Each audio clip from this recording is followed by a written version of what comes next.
You're listening to The Real Well Show with Kathy Fedke, the real estate investor's resource. How do you go from a small fishing village in Ireland to coming to the US and flipping over 350 homes, keeping some as rentals, and retiring in your early 40s?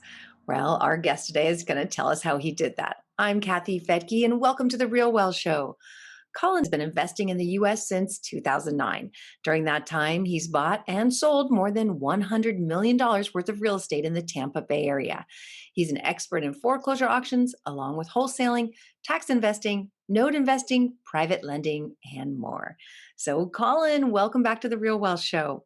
It's a pleasure to be here, Kathy. How are you? It takes a lot to have the kind of expertise to be able to renovate dozens of homes at once and deal with lots of investors and manage them. And so let's just kind of go back to how you got started. I mean, did you expect you would be in real estate when you were younger? I didn't. I mean, nobody in my family, I'm originally from Ireland, and nobody in my family was in real estate. I never knew anybody that owned rental properties or even, owned businesses or anything like that. I think my kind of ambition started when I was in university and I got to spend 8 months in New York when I was a young man, and I worked for New York Life Insurance Company. And that kind of opened my eyes, literally from a fishing village. So going to New York City and working in Manhattan was quite a change. And it really opened my eyes to the possibilities out there, and it kind of opened my ambition a little bit. So after university, I went to London. This would have been back in kind of 2002 and 3, and I started working for a company that did real estate exhibitions and real estate magazines. So I was a guy that was selling the adverts in the magazines and trying to convince people to come to the Manchester show, the Dublin show, the Liverpool show. And I got to travel all over the world, really, all the places that wanted to attract British buyers. So the obvious ones like Spain and France, which sold a lot of vacation homes to British buyers, but also Eastern Europe and Central and South America and Florida. So it was a great kind of introduction as a young man to the real estate industry. And I met the developers, the realtors, the currency people, and everyone else that was involved. So it was kind of a work hard, play hard introduction to it. And it was a lot of fun. Oh, it sounds like a lot of fun. Did you get to visit all those places? I did. I was traveling all the time. I mean, if I wasn't going to a show, which would be like 30 weekends a year, going to shows around the UK and Ireland, I was visiting realtors and builders all over the world, which could be Turkey 1 month, Panama another month, Florida the next month. I could be driving up and down the coast of Spain the month after that, just trying to bring people to England and Ireland to sell their stuff to British buyers. So it was a great introduction to sales, but I wasn't obviously selling real estate myself. I was just hanging out with them all the time. And then one of the companies that I enjoyed working with, who are also London based, they were kind of pioneers in promoting emerging markets to British and Irish buyers. So they were the first people, for example, to sell real estate from Latvia and Lithuania and places like Belize and Argentina to the British public. So I set up an office in Dublin for them and started promoting their stuff to the Irish market. And this would have been back in 2006. So we had a couple of good years, again, of traveling all over the world, promoting these exciting properties to mostly Irish buyers, taking the adverts in newspapers, doing hotel seminars, hiring people for an office. It was a lot of fun. And real estate was booming all across Europe back then, all over the world, really. This would have been, 2006, 7, and getting into 2008. And then what? And then Real estate stopped booming in the US. Was that true for the rest of the world?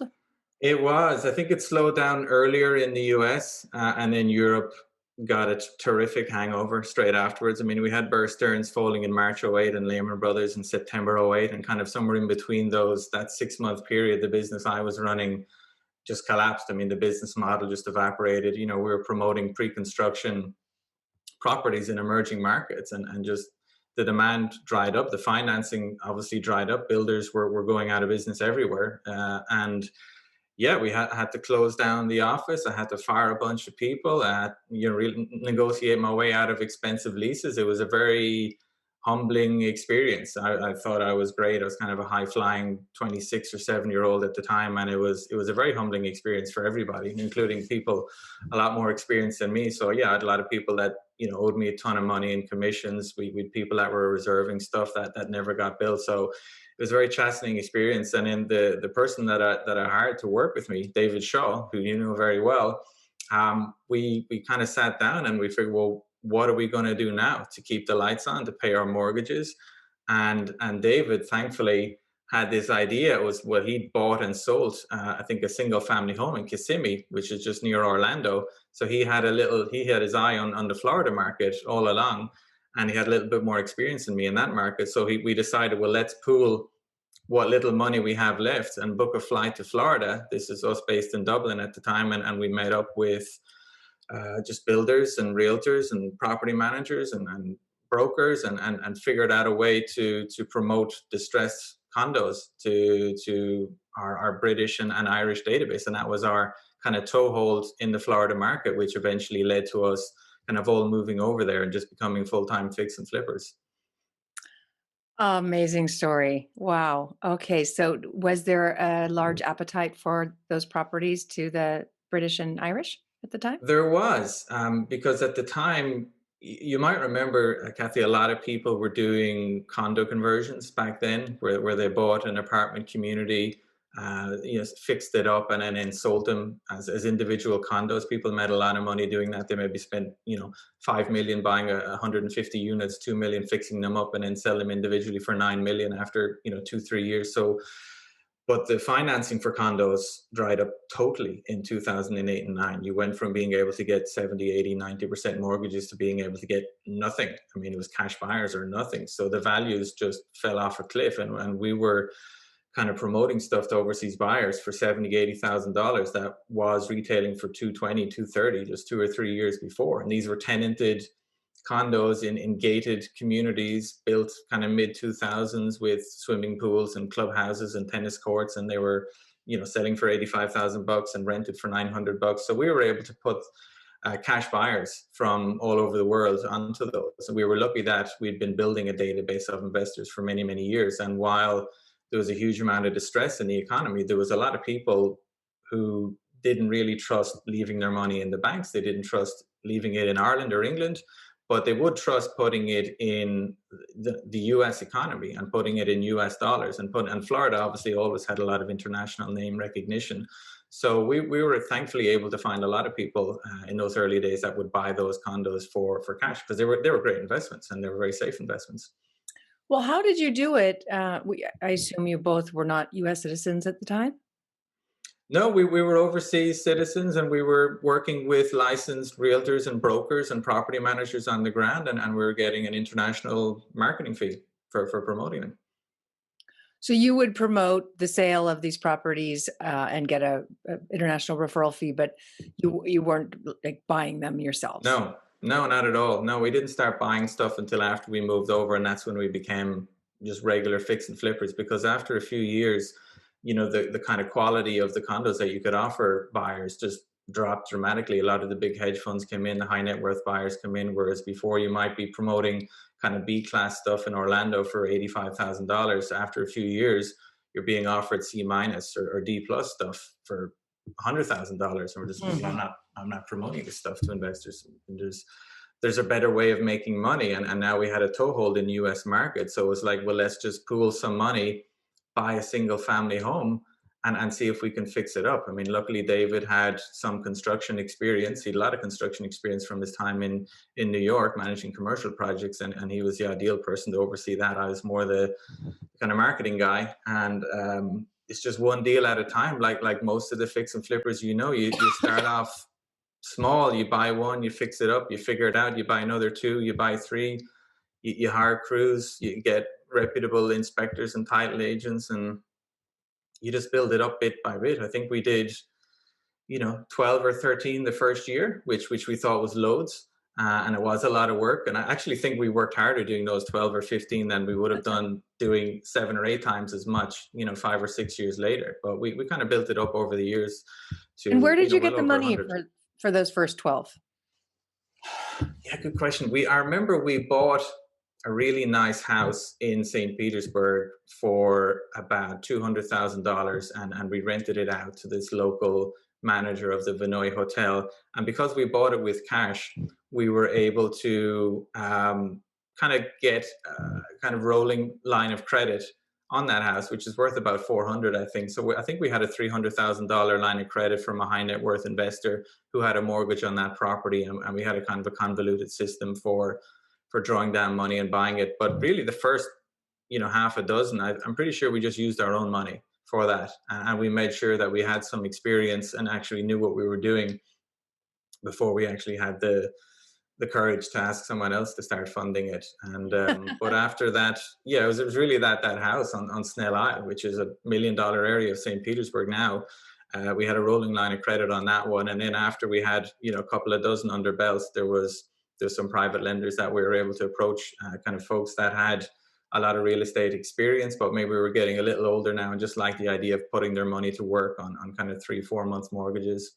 And we just funded them that way, and kind of built up a very nice list of private lenders over the years. It's a pretty key to anybody that wants to fix and flip a significant amount of homes, because the hard money lenders charge you a lot of money. I mean, the professional lenders, really, the bureaucracy is terrible. The red tape is horrendous. Me being an overseas citizen didn't help at all, and it's just easier to deal with private money if you can, and just give them the security of a first mortgage and pay them back quick.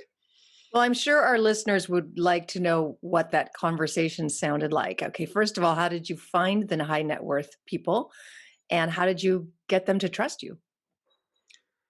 I mean, it's a relationship business. I mean, you don't cold call people, that's for sure. I mean, these were people that would have bought, would have bought a lot of properties that we would have met at real estate conferences, that we would have stayed in touch with over the years, that would have kept an eye on what we were doing. I was doing a lot of marketing at the time, so I used to put a lot of effort into doing newsletters, detailed newsletters that I would send out every month, and we'd have lots of, insights and before and after photos, and kind of we'd give a lot of information about what we were doing in our journey. And we just kind of became friendly with some successful business people and successful entrepreneurs that liked what we were doing, that liked us personally. And when we approached them, for one loan, uh, and had a obviously big detailed kind of package. So here's our track record.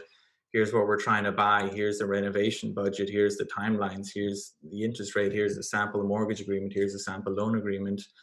And, back all that up with our reputation and our word. And it wasn't that hard to convince them once you have an existing relationship and a very professional presentation. I love that. Yeah, you make it easy for them. So you've got all Yeah. the paperwork there. They don't have to ask for it. That is perfect. Yeah. So Yeah. and securing their money in first lien position, like you said. Yes, that's very important, and not being too greedy with the loan to value you're asking for, and making sure they know that you have a lot of your own skin in the game, that you're putting your own money up as well, and that they've got more than enough equity to cover themselves. So yeah, you make it very, very easy. You give them a lot of peace of mind, a lot of security, lots of photos from previous and very similar homes that you've renovated in the past, and just showing them that you've done it with your own money multiple times was more than enough for most people, to be honest. And they would try it probably once and it worked out, and then it got easier to write the check the second time. Yep.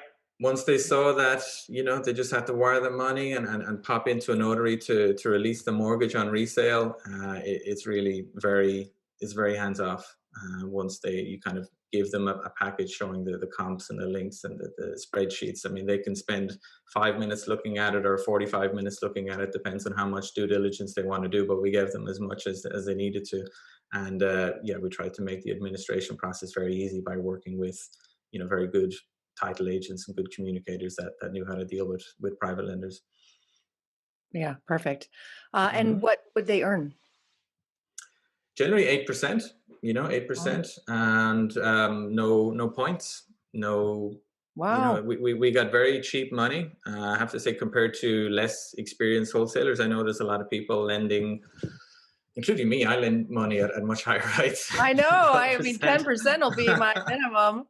Yeah, I mean, I generally want to get 12 or more, Yeah. but no, we got lucky. And look, for a professional real estate investor, maybe 8% isn't a lot, but for somebody who's got a busy W-2 job, maybe they might be a doctor or a business owner, and just getting an 8% monthly return, and when you compare it to the, 0.3, 0.4% they're getting in the savings account, or compared to the unpredictability of the stock market, they might like, you have a rolling credit line of $300,000 that would earn you $24,000 a year. That's nice for a lot of people. That pays for a lot of vacations and Yeah. whatever else you want to do with it. So it was enough. They probably knew they could get more, but they would be probably lending to people they didn't know as well, that were maybe doing more risky endeavors. And the fact that we were kind of fixing up 1970s kind of block houses that were just cosmetic renovations, kitchens, floors, bathrooms, they're very straightforward. We weren't taking on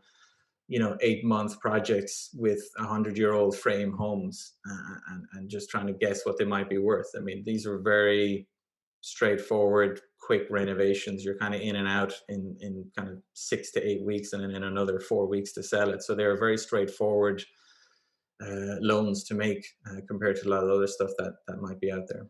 Well, and that's one of the things I have always respected about you guys is you had a very clear buy box. You knew exactly what areas you were looking in and what price point and what kind of house, like you said, the block, cinder block. Mhm. So how did you come up with that buy box? How did you know what you wanted to focus on? Yeah, it's kind of funny how my lens started out super wide when I was in Ireland, selling properties literally all over the All world, over the Eastern Europe, world. South America, France. I mean, wherever I could hop on a plane to kind of check out some deals, I would do it. And we had moderate success, but we weren't successful by any means. But it's funny, it's really only once I went kind of an inch wide and a mile deep, and started buying hundreds of houses in the same kind of neighborhood, that myself and David and Catherine had genuine success, and were able to scale, because you can't really scale until you become an expert in a specific niche. And if you're kind of buying a multifamily over here, and 100-year-old frame house over here, and in a mobile home, and in a single family in this neighborhood, and then another one 30 miles away, it's just impossible to do any scale. I mean, you can't do it. But once you have, if you locate a great neighborhood where you have a lot of lower middle class rentals, where you have a lot of properties outside of flood zones, concrete block construction built in the last kind of 30, 40 years, and they were affordable, literally under $150,000 for the most part, that's something you can scale and replicate, and you can get a lot of investor interest in those. And it's a lot easier to sell 10 properties a month if you're selling to investors, rather than trying to list 10 properties a month on the MLS, because that's a little more, those buyers are a little more fickle and emotional, and can kind of cancel because the insurance bill was $300 a year higher than they thought it was. I mean, so you need to line up the ingredients. A lot of it was luck. Meeting you at a single family home conference in Miami back in 2016 was a big catalyst on us being able to scale. Because you're the Real Wealth Network had buyers that were just so well informed, so receptive to the market information, so action orientated, and that just made it a lot easier for us to focus on, well, let's see how many of these we can buy. And then once we started figuring out how to buy in the foreclosure auctions, that gave us access to a lot more inventory, instead of trying to compete on the MLS or compete with wholesalers that were trying to offer deals that were too skinny. Oh, we're so happy we found you too. Now, sadly, many of those deals became harder and harder to find, and inventory started to dry up in the way that you had been doing it. So, when did that Yeah. start, and how is it now? Yeah, inventory was getting tight even before COVID. I mean, it's been getting tighter for the last 3 years, really, and prices have been going higher. As you know, I was paying more for unrenovated houses than I was for selling renovated houses, 3, 4 years ago, if you know what I mean. So I buy a lot of properties in the foreclosure auctions in Pasco County, which is north of Tampa, and I had a look at October 2020. There were 66 auctions scheduled. Obviously, a lot of those got cancelled. But if you compare that to October last year, we had 149 in October last year. And if you go back to 2016, it was over 300 in October 2016. And in October 2014, it was 450 in that month. And last month was 66. So it's just a tiny percentage, like literally 15, 20% of what they were. And, don't even get me started on May, June, July, when there were like nothing happening at all. So it's inventory dried up. And I think a lot of your providers across the country would say the same thing. And some of them transitioned into new build and new construction for that reason, because trying to find existing inventory that you could purchase for a good price and sell renovated with a strong cash flow got a lot harder. And I do suspect that will change for the better in 2021, but it's not like we're going to see a tidal wave of foreclosures either. I think the market can absorb 2, 3, 400% increase in foreclosures from such a low base. But yeah, we've been buying, or I've been buying just a very small amount the last 3, 4 months compared to, this time last year or the year before. And that's how the media is so deceiving, because they can say, "Oh, foreclosures have doubled," and everybody freaks out and thinks we're going to get flooded with foreclosures, when Yeah. in reality it would be still a tiny percentage of what it had been. I saw that on an article, maybe on Bigger Pockets or something. They're saying Florida is one of the nation's worst in foreclosure increases. And I'm like, well, look at the numbers. I mean, you're comparing them to June or July. And you're like, Where there they've was increased nothing. 50% from June to October. I'm like, yeah, no kidding, but they're still about 20% of what they were last year. And foreclosures are still incredibly low. And I mean, the unemployment and is going to cause issues. I guess the evictions are going to cause issues, but I don't see people defaulting on their mortgages causing issues, because there's so much equity has been built up over the last 10 years. It's just incredible. And there's anybody struggling to repay their mortgage can just sell their house and Just put rent it it, on the market and someone will pay for it and they'll walk away with a bunch of money. They're not going to hand that equity over to the bank. You'll get a full price offer like 2 days later at record high prices. My St. Petersburg property, I think I get a text or a call or a letter or an email every other day of somebody wanting to buy it. And that's one of the other issues with inventory, especially in your area, because I've been telling everybody for a long time that the area between Tampa and Orlando is the fastest growing in the country. So a Mhm. really good place to invest. And we're not the only ones who think that. The iBuyers have been very, very active there. So with 60 Yeah. foreclosures in a month, I mean, how quickly are those gobbled up? In very quickly, and I've sold property to some of these iBuyers, properties I bought in foreclosure in kind of August and September, when just a light renovation. I mean, literally paint and flooring, and I'd listed on the MLS myself, and you'll get the iBuyers, Blackstone and Invitation Homes, and a lot of them that went out of the market from kind of February to the summer came back again in September and October, and they're employing teams of 24-year-old kids to fire in full price offers on everything that gets listed. So it's very hard for regular buyers, homeowners to compete, never mind kind of investors. So it's tough. There's a lot of money out there, Kathy, and there's a lot of money chasing everything. And real wealth network investors are lucky that you've got your finger on the pulse and have access to people that can supply good inventory. Because if you didn't have that resource and you're just kind of relying on your own wits and checking Zillow and everything else, you'd really struggle to get a good house. And if you did buy one, your chances of getting burned because so much deferred maintenance or unacknowledged kind of sinkhole repairs or whatever else. There's all sorts of stuff that you can lose your shirt on when you're kind of buying rentals out of state without kind of local teams that well. Absolutely. Yeah, we're really lucky that we have such a loyal group of property teams that set aside inventory for us, because Hmm. they want to stay with us for the long haul. Because, like you said, we have educated, eager buyers who want to build that portfolio. So, we're very lucky. Now, I want to get to the part of the story where you are now choosing to truly live what we call real wealth, which is knowing that you have a limited amount of time. There's kind of an unlimited amount of money out there. Like you said, you've been able to tap into private lenders who there's no limit to what you could borrow. But there's a limit to time, and there's a huge Yeah. limit to the time that your children are young. They grow up so Yeah. quickly. So you've made a decision recently. Tell us what you're doing and how real estate is helping you achieve it. Yeah, you're right. I did. And yeah, I've got two kids. David is 10, Andrea is 8, so kind of third and fifth grade. And obviously the schools closed back in early March.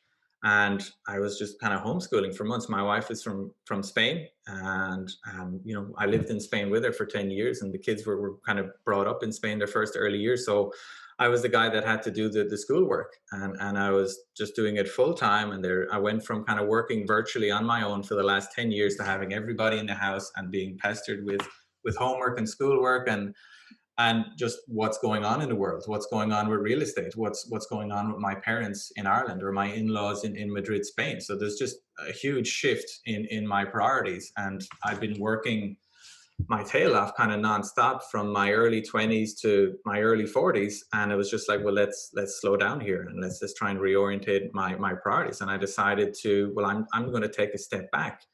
It's kind of family first, isn't it? And I was like, well, what's good for my family? I was fortunate enough that I built up some passive income streams through real estate. I'd earned some money. I had some cash sitting there that I was able to lend out and increase the passive income streams. And I just took a step back and literally didn't do anything in real estate for about 3 or 4 months, and just I set up a podcast just to keep myself busy and to keep myself plugged in, and got some nice guests. But I was mostly just spending time with my family, just getting up with them, having breakfast with them, walking to school with them, picking up from school, bringing them back, bringing them to all their sports, playing sports with them, doing the gymnastics on the TV with them during lockdown, just smelling the roses really. And now it's just, I've got a new lease of life. I really love it. I'm kind of buying a couple of houses here and there myself that I'm just doing light renovations, listing them on the MLS to retail buyers or the big I buyers, whoever wants them. I'm trying to increase my rental portfolio. I'm trying to lend a bit of money. I'm doing a lot more studying and homework that I would have felt guilty about doing, just researching, land deeds and land taxes and flipping plots of land and creating income streams through seller financing. I'm just doing a whole lot of other stuff that I would have felt guilty doing because I had a business to run and I had a big pipeline to keep busy. So it's been a crazy year, Kathy, for me, and God knows for everybody else. But I'm very happy with the decision I made, and just this kind of slowing down from fifth gear to third gear has done me a world of good. Well, as we sit here on the week of Thanksgiving and look back at 2020, I had thought at the beginning of this, we are being forced to slow down. And Yeah. for so many people, we didn't know how to do that. I didn't know how to do that. I was on an airplane every week. My home was a hotel room, and my car was an Uber. I was traveling all the time and didn't know how to stop that because the opportunities were phenomenal. I had to do it, Yeah. and Yeah. and so I was forced to stay home. And at first I thought, boy, I'm going to be bored out of my mind. But all of a sudden, just like you, I had a shift. What really matters, what my priorities are. I've got a grandson now. My daughter just got married.